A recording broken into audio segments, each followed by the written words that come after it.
Mieux gérer son budget familial et passer une année de manière très sereine, c'est bien là tout le mal que l'on vous souhaite. Madame, Monsieur, bonsoir et bienvenue à votre magazine Le Consommateur.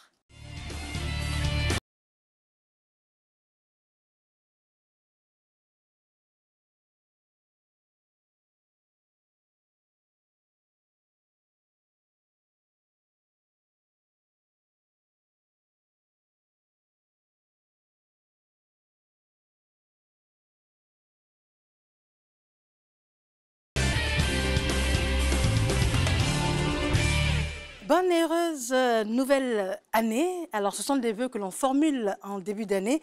L'on vous souhaite de la santé, l'on vous souhaite beaucoup d'argent. C'est ce que l'on souhaite tous. Avoir de l'argent ou en avoir un peu moins, on parle de budget familial, planifier ses dépenses. C'est bien notre sujet d'aujourd'hui. Et pour ce faire, nous avons des experts en plateau. Nous recevons Monsieur Adama Koné. Monsieur, bonsoir et bienvenue sur notre plateau. Mariam. Bonsoir, installez-vous, je vous en prie. Vous êtes sous-directeur de la valorisation de la famille au ministère de la Femme, de la Famille et de l'Enfant. Merci d'être là. Monsieur Alphonse Richard Yépier. Monsieur, bonsoir. Bonsoir, Mariam. Vous êtes cadre supérieur de banque à Mensa Bank. C'est exact. Très bien. Avec nos invités, c'est promis, nous allons faire le tour de la question, le budget familial. Alors, voyons voir du côté de monsieur, madame Tola et enfants. Bien évidemment, ils en sont également au budget familial en début d'année. Voyons voir comment ils s'y prennent, qu'est-ce qu'ils en pensent. Est-ce que nous devrions les suivre sur cet exemple-là tout de suite? Non, tu ne peux pas accepter ça. Ok, si on me bat pour moi, ça on me bat pour toi aussi. Tu exagères. J'exagère comment? Ça dit quoi, mais c'est un complet de pas là, ça va gâter ton budget familial. Oui, ça va gâter. Parce qu'on vous a dit de faire un budget familial sécurisé. Hein? Il faut réduire les dépenses. Ok, pas de problème. Si on va réduire les dépenses, on va tout réduire. Toi, avec ton 50 000, tu dois donner par mois pour faire ton sport. Ça va gaspiller là. Ça va me répondre. Ça va gaspiller. Oui, c'est pas gaspillage. On parle de budget familial, on dit de réduire les dépenses. Les 5 compris, ça va gonfler encore les dépenses. Mais toi, tes 50 000 francs que tu vas donner chaque fin de mois au sport là, tu grossis pas, tu maigris pas, tu changes pas. Et tu t'as jeté 50 000 francs. C'est ça, on va mettre dans le budget familial. On enlève mes 5 complets de paille. On enlève aussi tes 50 000 points. C'est bon. Maman, Hein? papa, est-ce que je peux intervenir dans cette histoire de budget familial? Il faut parler. Comment lui dire? Toi, t'es qui pour parler dedans? Les enfants aussi ont mot à dire dedans. Hein. Hein? Prends tes petits pieds là et puis allez. Papa, peut-être que je vais arriver à concilier vos positions. Ça veut dire que nous prenons pour bête quoi. Ça veut dire que nous deux là, on ne peut pas prendre le temps pour s'asseoir et faire notre budget familial. C'est-à-dire, moi, ta réaction, tu m'étonnes quoi. Tu m'étonnes. Aujourd'hui, tu ne reconnais plus Nila. C'est pas Nila qui trouve les solutions pour nous si on est dans les problèmes. Tu te rappelles? C'est pas Nila qui allait voir le voisin pour qu'on ait les produits de consommation au meilleur prix. Je me rappelle bien, tu criais ce jour-là. C'est ma fille, elle me ressemble. C'est-à-dire là, c'est toi seul qui a accouché Nila. Ce n'est plus moi. C'est Hein? bon. Ah, et toi, viens. Ferme la porte là, puis viens ici. Toujours oreille bouchée. Ouais. Moi, je vais déboucher ça. Et puis, le complot dans lequel ils sont là, moi, j'ai pris drap. Parce que ta petite soeur là, elle dit que elle et puis toi là, que vous deux là, vous pouvez mettre votre bouche dans mon affaire de budget familial. Hein? Oui. Ouais, quoi? Il n'est rien dit, hein? Papa, je vais parler. Maman, Hein? toi tu veux que papa te donne enfin ton argent pour commencer ton commerce, non? C'est ce que je voulais, ma fille. Et toi, papa, tu veux être de plus en plus à l'aise dans les dépenses imprévues et épargner pour tous les projets de la maison, non? Et c'est à cause de ça, mais je vais enlever les 5 pagnes là. Dans ce cas, notre budget familial doit être basé sur un seul mot. Rigueur. Rigueur. En cette année 2020, nous devons donner à notre budget familial un objectif financier clair. Bon, je prends un exemple. Dégager des fonds pour le commerce de riz de maman. Par exemple. Bien dit. Ensuite, si nous avons notre objectif, nous devons faire un bilan sur l'année. Ça va nous permettre de détecter les dépenses futiles et imprévues. C'est compris, non, papa? Ce que tu as dit dernier là, superflu, il faut donner encore plus de volume. Comme ça va entrer dans les oreilles de ta maman. Bon, pour les revenus, on va mettre toutes nos entrées d'argent. Dans les autres familles, lorsque les enfants travaillent, on prend en compte leur entrée d'argent fixe ou occasionnelle. Mais comme moi et Curtis, nous n'avons pas d'entrée d'argent. Qui a dit ça? Qui a dit que vous n'avez pas d'entrée d'argent? Quand tu montes tes devoirs à tes amis et puis tu donnes un peu d'argent là. Donc, ça, ce sont des revenus substantiels. Oui, on peut les utiliser. Oui, ça peut entrer aussi dans le... Ah, mais si, quand tu fais les coiffes ici dans le quartier là, on te paye de l'argent. Je suis au courant. On met ça aussi dans le budget. Donc tout ça, ça doit être rentré dedans. Et puis toi, Curtis, quand tu joues au basket, que tu marques des buts, donc on te donne de l'argent aussi. Et il faut qu'on rassemble tout ça. Rassemblons donc les revenus vivants. T'as sur nous de... Papa, ça, c'est mon petit gueule pour lever ça dedans. 500, 1000 familles faire des enfants, ça va rentrer dans le budget familial. J'ai dit, ça va rentrer dedans. C'est de l'argent. Ah, toi là. Bon. Oh, toi. Oui, mais tu vois que c'est bon. Non, tu es content comme toi. Qu'est-ce que tu vas voir là-bas? Et puis, je pense qu'avec ce budget familial-là, on va pouvoir réaliser nos rêves et surtout nos objectifs.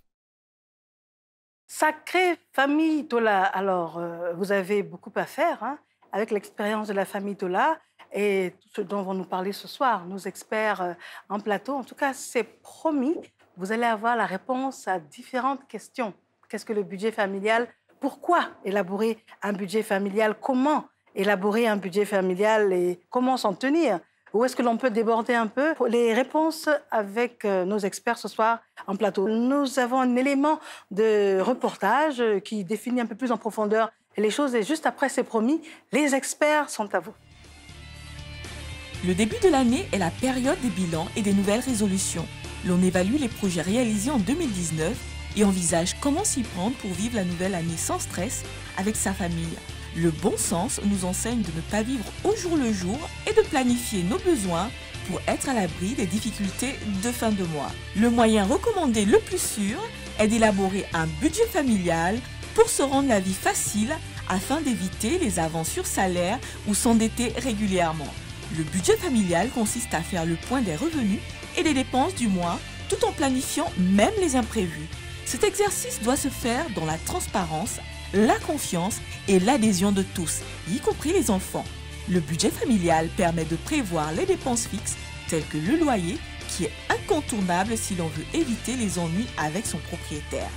Quand le domicile est proche du lieu de travail, l'on peut réduire considérablement le coût de transport. Viennent ensuite les dépenses variables que l'on peut faire baisser soi-même comme les factures d'eau et d'électricité en évitant le gaspillage.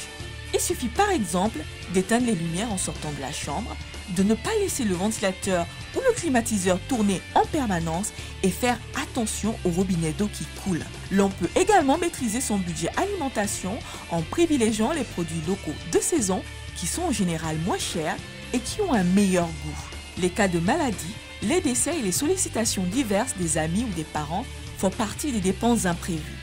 Cependant, l'on peut les estimer sur la base des expériences vécues et les insérer dans le budget familial. Les anniversaires, les fêtes, les cadeaux, les mariages, les vacances, pour ne citer que ceux-ci, font partie des dépenses exceptionnelles. Il est recommandé de les estimer et les prévoir pour ne pas être pris de court le moment venu. L'objectif du budget familial est d'assurer convenablement le quotidien de la famille. Pour l'exécuter, il existe la bonne vieille méthode des enveloppes ou les moyens modernes qu'offrent aujourd'hui les comptes de téléphonie mobile. Le budget familial, c'est l'assurance d'une vie tranquille. Mais il faut savoir que l'épargne est la première dépense de la famille et intégrer le fait que même les revenus les plus bas peuvent permettre de mettre de l'argent de côté pour demain. Alors, après ce reportage, Monsieur Koné, comment vous pourriez nous définir de manière complémentaire le budget familial?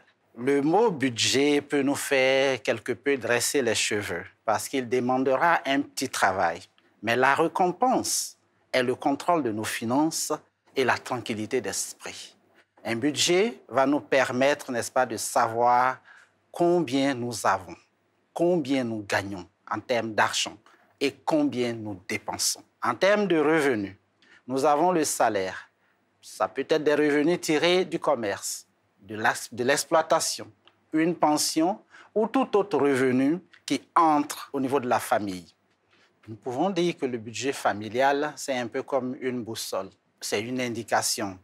On a un tableau de bord qui nous dit, voici nos recettes, voici nos dépenses, comment on ajuste pour avoir un budget équilibré, pour permettre de satisfaire tout le monde et pour que les charges vraiment fondamentales de la famille puissent être exécutées et que tout le monde soit tranquille au niveau de la famille. Très bien. Alors ça, c'est le point de vue côté ministère de la Femme, de la Famille et de l'Enfant. Oui. Alors, en tant que banquier, voilà. Alors, banquier, c'est finance stricte, ce sont les chiffres. C'est comme ça également votre approche en ce qui concerne le budget familial? Merci. Le budget familial, effectivement, c'est la somme dont dispose la famille pour faire face à ses dépenses le plus simplement possible. Comme il a dit, les recettes peuvent contenir les salaires, tout ce qui peut être revenu additionnel en dehors du salaire. D'accord. Et les dépenses, c'est le loyer, c'est la nourriture, c'est le transport, ce sont les frais de scolarité. C'est tout ça qui peut constituer donc les dépenses. Et l'objectif du budget, en réalité, c'est de faire que la famille puisse vivre aisément. Quand on dit aisément, c'est sans stress. Que le père et la mère de famille ne soient pas surpris des dépenses qui vont se présenter devant eux. Et le budget peut constituer une boussole pour cette famille-là, pour donc rechercher des ressources additionnelles pour faire face à ces dépenses. Très bien. Alors, je suis Madame Tout-le-Monde, je l'ai toujours dit, je demeure Madame Tout-le-Monde. Monsieur Yepie, dites-nous pourquoi élaborer un budget familial. Jusqu'à présent, on ne le faisait pas pour la majeure partie des personnes qui nous suivent ce soir. Et là, on nous dit il faut élaborer un budget familial. On s'en sortait plus ou moins bien. Déjà, il faut indiquer que le budget, d'abord, c'est un élément de prévision. Et on sait que lorsqu'on est père et mère de famille, nous devons assurer l'avenir de nos enfants, assurer au moins la sécurité à la famille. Et donc, le budget est un élément qui arrive à aider la famille à prévoir les projets, la réalisation des projets et assurer le quotidien. Est-ce que c'est monsieur qui élabore le budget, c'est monsieur et madame, c'est monsieur et madame les enfants? Qui élabore le budget de famille? Nous parlons de famille. C'est le thème dédié, budget familial. Monsieur, madame et les enfants. Aujourd'hui, la famille a une cogestion. Très bien. En fait, il s'agit d'une cogestion. C'est l'homme et la femme qui gèrent la famille et en matière de revenus qui contribuent à proportion de leurs revenus. Très bien. Vous confirmez ministère de la Femme, de la Famille et de l'Enfant? Effectivement. Madame contribue aujourd'hui? Oui, effectivement, madame contribue aujourd'hui, mais madame a toujours contribué. Oui. On n'a fait que mettre à jour ce que madame faisait dans l'ombre. C'est-à-dire, on implique tous les membres de la famille dans l'élaboration du budget familial. D'accord. Alors, en tant que femme, au-delà des charges, du loyer, tout ça que monsieur gère, je peux me permettre de mettre mes dépenses personnelles dans le budget familial? C'est ce qui est indiqué, madame. Il faut se faire plaisir, n'est-ce pas, à l'intérieur du budget familial. Là, on est vraiment plus discipliné et on aborde la vie beaucoup plus sereinement. Très bien. Monsieur Yepie, je suis un enfant et on m'associe à la prise de décision en ce qui concerne le budget familial. J'ai toujours rêvé de la dernière technologie en ce qui concerne les jeux vidéo. Je peux me permettre ça également? Il faut indiquer que les enfants contribuent à l'élaboration du budget familial parce qu'ils expriment leurs besoins, tant au niveau du petit déjeuner, au niveau de ce qu'ils souhaiteraient avoir comme jeu, comme cadeau. Et on tiendra compte de ces besoins qui ont été présentés. Maintenant, on discute avec les enfants pour voir ce qui est utile dans le temps et ce qu'on peut, par la suite, acquérir après cette période de notre budget. En réalité, le budget familial intègre tout ce qui est plaisir et tout ce qui est désir. C'est l'objectif même du budget familial, c'est-à-dire introduire dans les différents postes du budget familial des rubriques pour se faire plaisir, c'est-à-dire aller chez le coiffeur, aller par exemple au cinéma, au restaurant. Tous ces loisirs, n'est-ce pas, devraient être inscrits dans le budget familial. Très bien, voici qui est clair. Monsieur Koné, comment est-ce qu'on peut sérier les priorités dans le budget familial? D'abord en listant toutes les dépenses et en commençant d'abord par celles qui sont essentielles. Celles qui sont essentielles et primordiales, nous pensons déjà à l'épargne parce que nous pensons que l'épargne va nous permettre de nous réaliser plus tard. C'est une projection. Et ensuite, nous allons regrouper ces dépenses par catégories.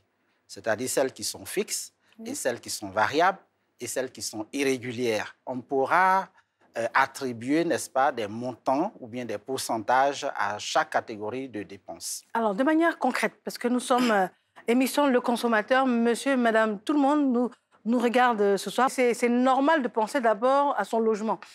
Pourquoi épargner si on n'a pas payé l'essentiel de nos charges, qui est quand même le logement? Effectivement, le premier poste de dépense, c'est l'épargne. Parce que l'épargne, c'est ce qui vous appartient. C'est ce qui appartient à la famille. Et donc, épargner, c'est un peu comme vous vous payez vous-même. Vous avez travaillé et vous devez vous payer vous-même. Donc, entre 10 et 20% du revenu destiné à l'épargne. Ensuite, on vient aux charges fixes, payer le loyer et autres. Maintenant, si on n'arrive pas à payer le loyer, c'est qu'il y a un problème. L'épargne va nous permettre, n'est-ce pas, de sécuriser la famille. D'accord, donc l'épargne et les imprévus, ce n'est pas la même chose? Non, l'épargne et les imprévus, ce n'est pas la même chose. Nous avons prévu l'imprévu. Donc l'épargne, c'est pour faire face à des objectifs bien fixés. Je travaille, par la grâce de Dieu, monsieur travaille, mais c'est l'homme. Alors le budget familial, il s'en occupe. Et puis moi, mes revenus, peut-être pour me faire plaisir, c'est un peu le schéma auquel on est habitué. Effectivement, on va dire de façon sociologique, l'homme a été pendant longtemps, pour certains foyers, je dirais, celui qui assure toutes les dépenses. Autant c'est valable pour l'homme et la femme, autant c'est valable de l'autre côté. C'est-à-dire, si c'est la femme qui a un revenu qui lui permet d'aller au-delà de la contribution de l'homme, pourquoi pas? C'est ce que le législateur prévoit et je pense que c'est avec la communication et l'entente dans la famille qu'on peut y arriver. Très bien, effectivement. On l'a même bien vu avec la famille Tola. On a un peu peur. Là, je parle par rapport au ministère que vous représentez. Le fait que ça pourrait être source de palabres. Les priorités de monsieur ne sont peut-être pas celles de madame. Une famille se construit autour de l'union, de la solidarité. Et bien sûr, c'est un projet de vie. Donc, en termes de participation, c'est la communication pour dégager ce qui est essentiel. Il y a des familles, madame vend de la bouillie et des galettes, mais c'est elle qui est le pilier de la famille. Parce que monsieur n'a plus de revenus. Et donc, elle paye la maison, elle scolarise ses 4 enfants, elle arrive à épargner chaque mois environ 30 000 francs, c'est-à-dire 1 000 francs par jour, pour faire face aux charges de scolarité pendant la rentrée scolaire. Donc, en termes de participation, c'est la communication pour dégager ce qui est essentiel. Monsieur Yépié, banquier, aidez-moi, parce que je suis perdue.